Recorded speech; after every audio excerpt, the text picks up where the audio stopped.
আমাদের প্রথম গুরু হচ্ছে আমাদের মাতা আর পিতা। বলো তো মা, আমরা কি কেউ সেই মাতা পিতাকে ভালোবাসতে পেরেছি? সেই মাতা পিতাকে কিন্তু ভালোবাসতে পারি। দেখবে মা, আমাদের এই কলিযুগে মায়েদের কিন্তু দুইবার কাঁদতে হয়। কখন কখন গো? দেখবে সন্তান যখন ছোট থাকি, ওই সন্তানকে খাওয়াতে গিয়ে সন্তান যখন খায় না, বিরক্ত হয়ে মা কিন্তু কেঁদে ফেলে। আর সেই সন্তান বাবা যখন বড় হয়, মাকে ভাত দেয় না বলে আর একবার মাকে কাঁদতে হয়। নিতাই গৌর হরি বল।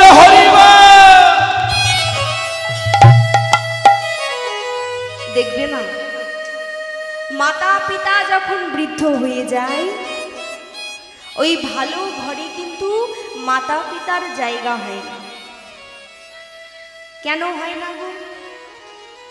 দেখবে মা, অনেক সময় অনেক বৃদ্ধ মা বাবা রয়েছে যারা পান খায়, তাই না গো?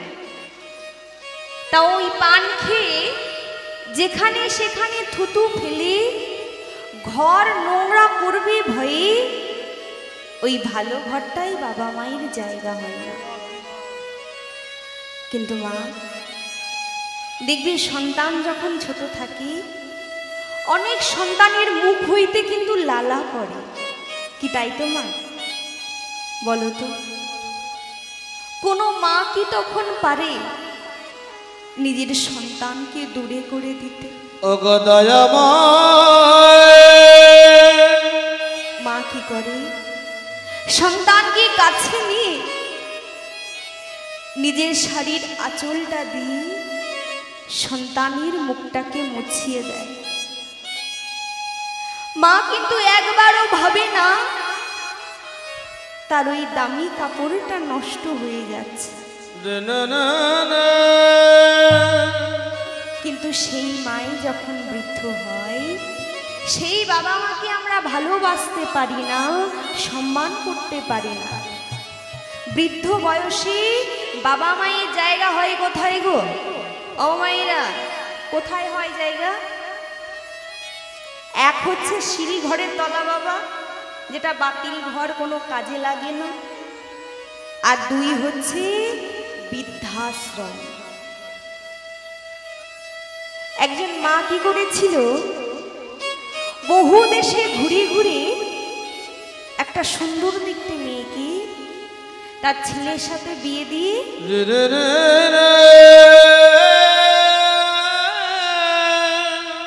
বাড়িতে বৌমা করে এনেছিল। এবার মা প্রথম প্রথম বেশ ভালোই দিন কাটে। তা কিছুদিন বাদে সেই বউ তার স্বামীকে ডেকে বলছে, ওগো শোনো, তোমার সাথে আমার একটা কিছু কথা আছে। এই যে তোমার বৃদ্ধ মা আমার সংসারে থাকে, তোমার মাকে আমি খেতে দিই, পড়তে দিই, আর তোমার ওই বৃদ্ধ মা থাকলে আমি শান্তিতে কোনো কাজ করতে পারি না। তোমার মা যদি আমার সংসারে থাকে, তাহলে আজই আমি ব্যাগ গুছিয়ে নিয়ে, ও মায়েরা, মেয়েদের রাগ হলে কোথায় যাই গো? বাপের বাড়ি। বাপের বাড়ি, তাই তো? বলছে শোনো, তোমার এই সংসার আর আমি করব না, আজই আমি ব্যাগ গুছিয়ে নিয়ে আমার বাপের বাড়ি চলে যাব। তখন তার স্বামী বলছে, ওগো, আমার বৃদ্ধ মায়ের জন্য তোমার অসুবিধে, আমার জন্য তো নয়। তা শোনো না, আমি আমার বৃদ্ধ মাকে না হয় ওই বৃদ্ধাশ্রমে রেখে আসবো, তাহলে তো আর তোমার কোনো অসুবিধা হবে না। বলছে না না, তোমার মাকে যদি বৃদ্ধাশ্রমে রেখে আসো, তাহলে আবার আমার কিসের অসুবিধা? ছেলে কি করেছে, বৃদ্ধ মায়ের কাছে গিয়ে বলছে, মা,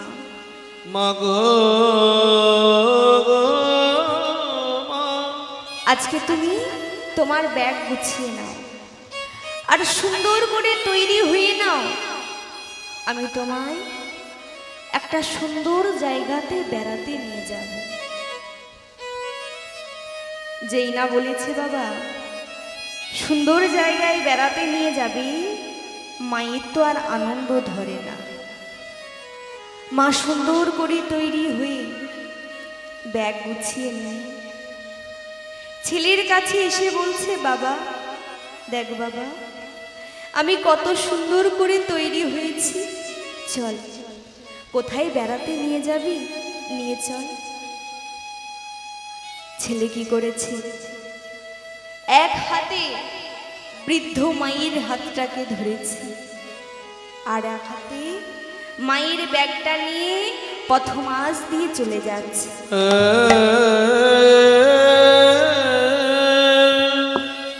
যত যায় ততই যেন বন জঙ্গল। বৃদ্ধ মা বলছে, খোকা খোকা রে, তুই যে আমায় বললি সুন্দর জায়গায় বেড়াতে নিয়ে যাবি, কিন্তু বাবা এ তো যেদিকে তাকায় শুধুই যে বন জঙ্গল, হরি বল হরি বল, আর তো কিছু দেখতে পাচ্ছি না বাবা। ও গো মা,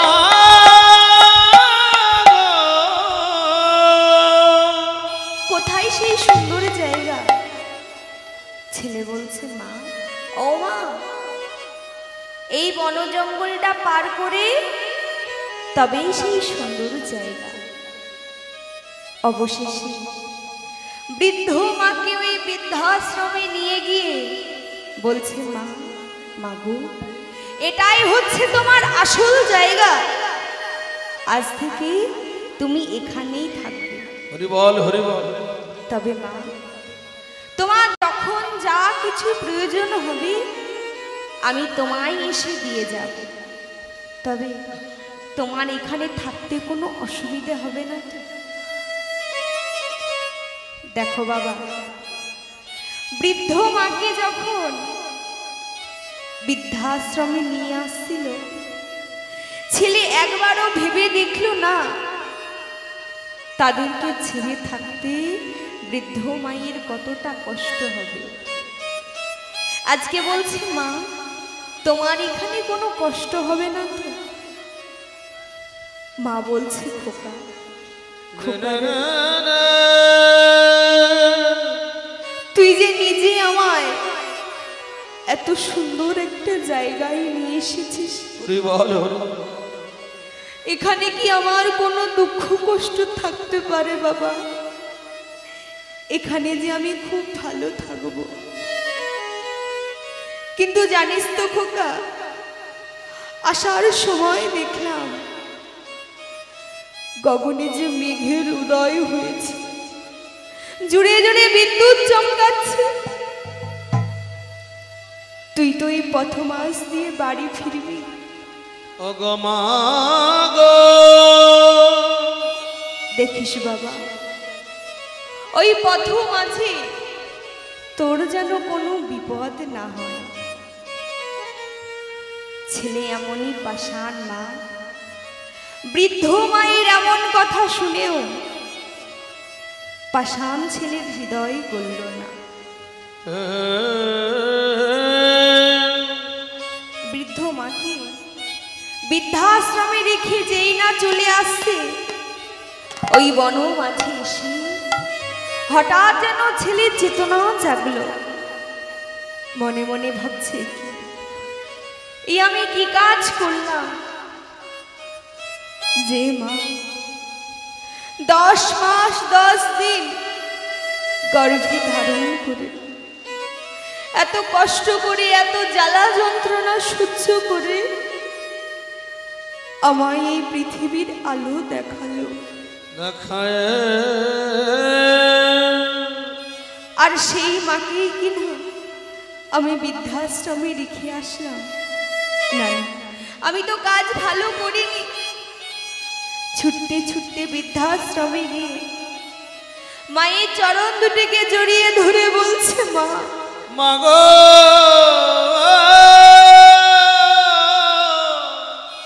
তোমার চরণ চরণ ছাড়া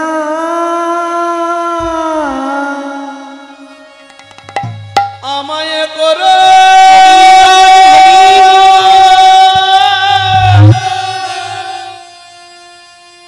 করোনা গো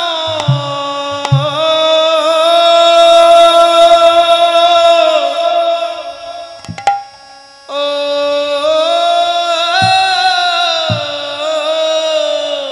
তোমার ছাড়া ছাড়া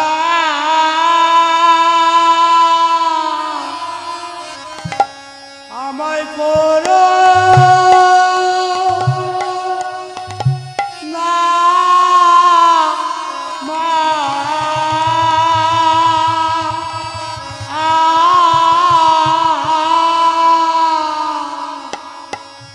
তোমার তরুণ ছাড়া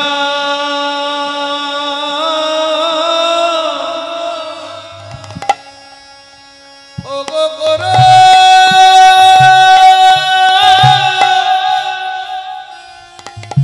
না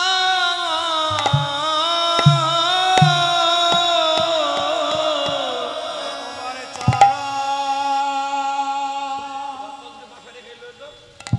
ছাড়া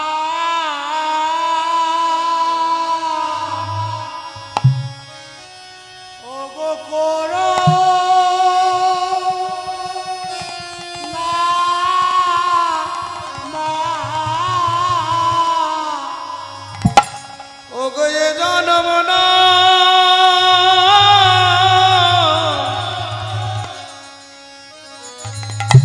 ও গো জনম জান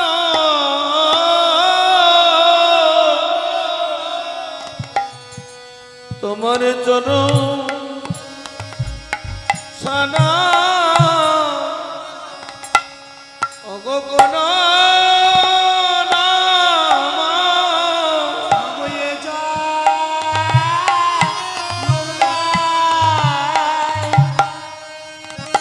জড়াবে জানা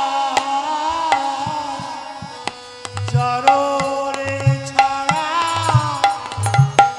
আমায় করা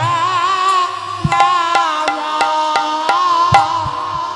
নিজ দাস বলে আমায় করনে রেখো তরণ ছাড়া করো না মা। দাস বলে চরণে রেখো চরণে ছাড়া করো না মা। নিজ দাস বলে তরণে রেখো তরণ ছাড়া করো না মা। চরণের দাস বলে চরণে রেখো চরণে ছাড়া করো না মা। দাস বলে তরণে রেখো তরণ ছাড়া করো না মা। আজ বলে চরণে রেখো চরণে ছাড়া করো না মা। দাস বলে তরণে রেখো তরণ ছাড়া করো না মা। বলে চরণে রেখো আমায় তরণ ছাড়া করো না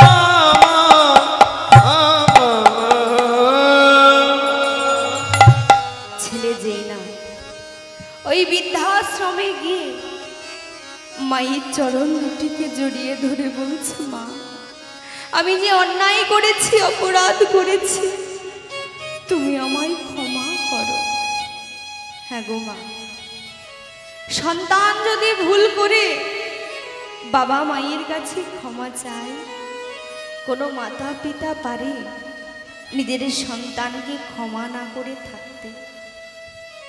কুসন্তান যদি হয় মা, কুমাতা পিতা কিন্তু কখনো হয় না। এই কলিযুগে সবাই কিন্তু নয় বাবা, কিছু কিছু সন্তান আছে যারা মাতা পিতাকে ভুলে যায়, বৃদ্ধ হয়ে গেলে আর তাদের ভালোবাসে না। কিন্তু কোনো মাতা পিতা পারে নিজের সন্তানকে ভুলে যেতে?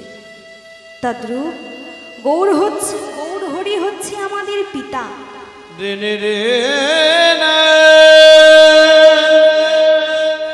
আর আমরা হচ্ছি তার সন্তান। আমরা যদি তাকে ভুলে যাই, সে কিন্তু আমাদের ভুলে না। আর ভুলে যায়নি বলেই মা আমাদের মতো মূঢ়জীবীর জন্য সেই নবদ্বীপের মাঝে এসেছে। তাই আজকে ব্রজ ভাবে বিভোর হয়ে আর বলছে সখী রে, আরে গোরা গোরা করি মোর নগরী রে,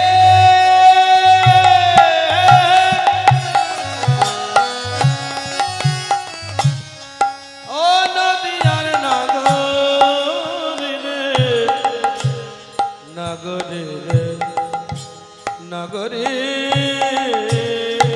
রে, গোরা গোরা করি মন, আরে গোরা গোরা করি মোর, গোরা গোরা, গোরা গোরা করি মন,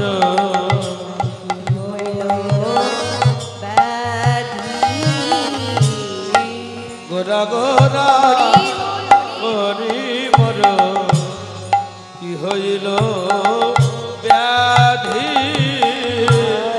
গোরা গোরা করি মোর, কি হইল ব্যাধি, গোরা গোরা করি মর, কি হইল ব্যাধি, আরি নিরবধি পরে মনে, ওগো নিরবধি পরে মনে, আরি নিরবধি পরে মনে, ওগো নিরবধি, নিরবধি পরে মনে, আজ গোরা গুণনিধি, ওগো নিরবধি পরে মনে, গোরা রূপ খানি গো, আরি গোরা পরে মনে, গোরা রূপ নিধি রে, মনেতে পড়িল, মনেতে পড়িল, মনেতে পড়িল, মনেতে পড়িল, গৌরের রূপখানি মনেতে পড়িল, ওগো গৌরের রূপ খানি মনেতে পড়িল, গৌরীর রূপখানি মনেতে পড়িল, ওগো সোনার বরণ গোরা রূপে মনেতে পড়িল, সোনার বরণ গোরা রূপ মনেতে পড়িল, ওগো সোনার বরণ গোরা রূপ মনেতে পড়িল, সোনার বরণ গোরা রূপে মনেতে পড়িল, আজ ভেসে দে গেল রে, সেজে গেল রে, ওগো ভেসে দে গেল রে, সেজে গেল রে, ওগো সুরধনের তীরে দেখো ভেসে দে গেল রে, সুরধ্বনি তীরে দেখো ভেসে গেল রে, ওগো সুরধনের তীরে দেখো ভেসে দে গেল রে, সুরধ্বনি তীরে ওগো সোনার বরণ গোরা রূপ, সুরধ্বনির তীরে দেখো, সোনার বরণ গোরা আরে রূপ, সুরধ্বনি বল হরি, আরে সুরধ্বনি তীরে দেখো, সোনার বরণ গোরা রূপ ভেসে দে গেল রে। আজকে বিষ্ণু প্রিয়া দেবী বলছে জানিস কাঞ্চনা, ওই গোড়া গোড়া করি মরু কি হইল ব্যাধি, আর নিরবধি পরে মনে আমার গোড়ার গুণনী, গোরা রূপ নিধি, তাই বলছে জানিস সখী আমি কি করিব কোথায় যাব, গোড়ায় অনুরাগে, ওগো কি করিব কোথায় যাব, গোরায়ন রাগে, আর কি করিব কোথায় যাব, গো কোথায় যাব গোরায় অনুরাগে অনুক্ষণ গোরা প্রেম হিয়ার মাঝে জাগে অনুক্ষণ গোরা রূপ হিয়ার মাঝে লাগে আরে অনুক্ষণ গোরা রূপ হিয়ার মাঝে জাগে অনুক্ষণ গোরা রূপ হিয়ার মাঝে লাগে হিয়ার মাঝে জাগে রে হিয়ার মাঝে লাগে আজি হিয়ার মাঝে জাগে রে হিয়ার মাঝে লাগে গৌরে রূপখানি হিয়ার মাঝে জাগে রে গৌরের রূপখানি হিয়ার মাঝে লাগে আরে গৌরে রূপখানি হিয়ার মাঝে জাগে রে গৌরের রূপখানি হিয়ার মাঝে লাগে আরে গৌরে রূপখানি ওগো কি করিব কোথায় যাব গৌরে রূপখানি কি করিব কোথায় যাব গৌরে রূপখানি গৌরে রূপখানি কি করিব কোথায় যাব উপখানি হিয়ার মাঝে জাগে আর এদিকে লীলা দশটা বসলো পদকর্তা লীলার এক পাশে দাঁড়িয়ে আজকে যেন বলতে লাগলো হ্যাঁ গো মাইরা সকলে একটু উলুধ্বনি করো দেখি হরিবল হরিবল ও গো গৌরাঙ্গ রীতে খানি বড়য় বিষম গো গৌরাঙ্গ বীরিন্দি খানে বড় বিষম গো গৌরাঙ্গ পীড়িতে খানি বড়য় বিষম গো গৌরাঙ্গ বীরিন্দি খানে বড় বিষম গো বাসুমহে নাহি রহে ফুলের ধর ওগো বাসু কহে নাহি রহে কুলের ধারা আরে বাসুমহে নাহি রহে ফুলের ধর ওগো বাসু কহে নাহি রহে কুলের ধারা ফুলের ধর মে গো কুলের ধারমি আজি গো ফুলের ধর মে গো কুলের ধারমি গো বাসুমহে নাহি রহে ফুলের ধর মে গো বাসুমহে নাহি রহে ফুলের ধর মে গো ওগো বাসু কহে নাহি রহে কুলের ধার গৌরাঙ্গ পীড়িতি খানি বড়য় বিষম বড়য় বিষম আর বাসু কহে নাহি রহে কুলের ধর ওগো কুলের ধার